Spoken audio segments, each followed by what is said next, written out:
Hey, Dan, how are you? Green Good. Planet Directory again here. Wow, this is a great place. Can Sure you is. give everybody an idea of what you do? Because when I was out with you in the woods, it was amazing. He's got me eating stuff like this, and I don't even know what this is. Dan, what was this? This is called hairy bittercress, and it's a weed that usually grows right next to the things that you grow, and you usually weed them because you don't know that they're edible.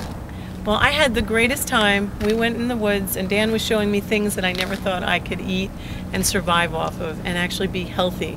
So we actually at Green Planet Directory thought we would come and interview Dan and let him show us some things out there. So we're going to end up taking a walk, and come with us, and Dan will show us everything that we can and cannot eat out there, okay? You can get literally shelter from trees.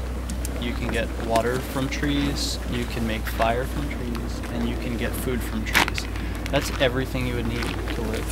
So when you're looking around at trees, they are a big reason why we're all standing here. Again, talking about symbiosis. So look at how this and the wind are just such great friends. You know, they're working together, and seeds and wind are literally like a person walking.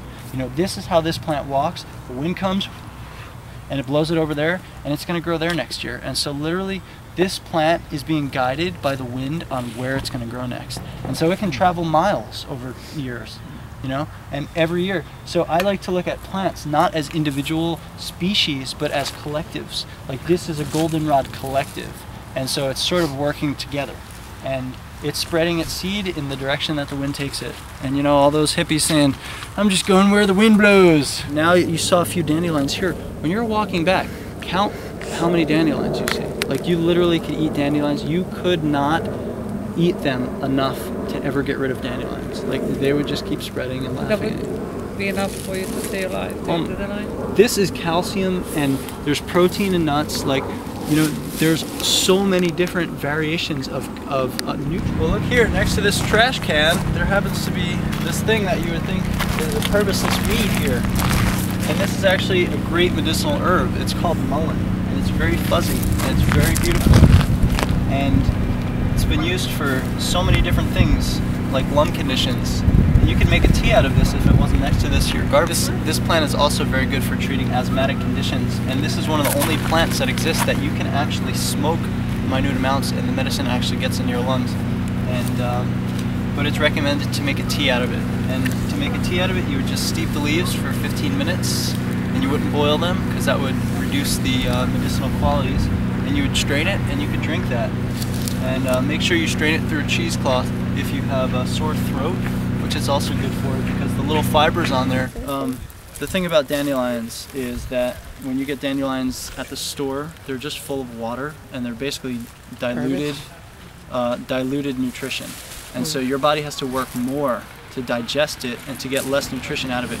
This dandelion right here is a survivor, and it's getting every nutrient it possibly can. Every nutrient this pulls from the soil guarantees that it's going to survive. You know, it's not lazy. This weed is trying to grow. So you'll get more flavor, and it will be more bitter, but it will also have more medicinal value and nutrition. And for those of you who don't know, this plant, here's the magic of nature right here. So dandelion is a great diuretic, and it helps you pee. And one of the things that happens when you pee is you lose electrolytes and potassium. And so this plant has one of the highest vegetative sources of potassium in it, and it's a diuretic. So that means it's perfect. Yeah. You know, it has both properties for you. So as you lose your fluid, it restores your potassium. And that's the genius of nature, where you don't have to get your diuretic. Before it's sugar and before it's syrup, this is water. You literally can tap this in February and get gallons a day. Gallons of water out of this tree. Because what happens is the tree, basically if you look at the seasons, you could also learn a lot about plants and their medicinal uses based on the seasons. So for this example, in the winter, it stores all of its energy in the roots. That means all the liquid in this tree goes down to the roots. And what's it doing in the winter? It's focusing on growing roots.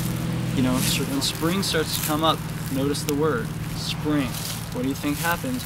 All that water, all the liquid starts to go up in February. That's when you tap the tree. and that's when all the water is running, and so you'd literally get buckets of water. Now, why is it going up? Because it has to create leaves. So that's what its purpose is. It's creating leaves and flowers, and by the middle of summer it will have lots of leaves and flowers, and then back in the fall it'll start considering to bring all that liquid back down and put them back in the roots. So you have this cycle happening all the time.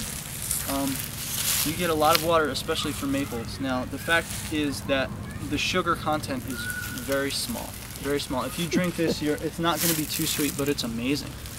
It's really amazing. It tastes like vital. You know, talk about your superfood. That stuff is like the nectar of the tree. You know. How do you pack it? This is foxtail grass, and it's pretty funny that people don't really realize that these are edible seeds, and this is just like your wheat or your grasses. Anything. This is all edible, and you could actually, if you grew this in a field. Hold still. Okay. If you grew this in a field, and you would literally be able to grind this up just like any flour. And all grasses, if you know that you have a grass, all grasses are edible. This plant here is interesting because everyone thought this was thistle, but this is actually a plant called teasel. And this root is being used for a lot of Lyme disease conditions. And this plant, as well as Japanese knotweed, are great for healing Lyme disease. But we have this idea that we shouldn't trust ourselves, and that's really where I feel like my work is the most important, is realizing that you just need to have that level of confidence, that inner knowing to come out. We all have very powerful intuition, but we've been taught by various means to ignore that you don't know.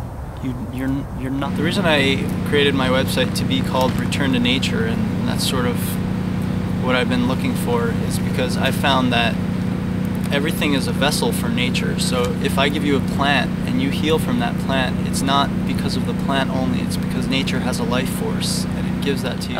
You've been talking a lot about what we can get from plants, and I just want to know if there's anything we can give back to them.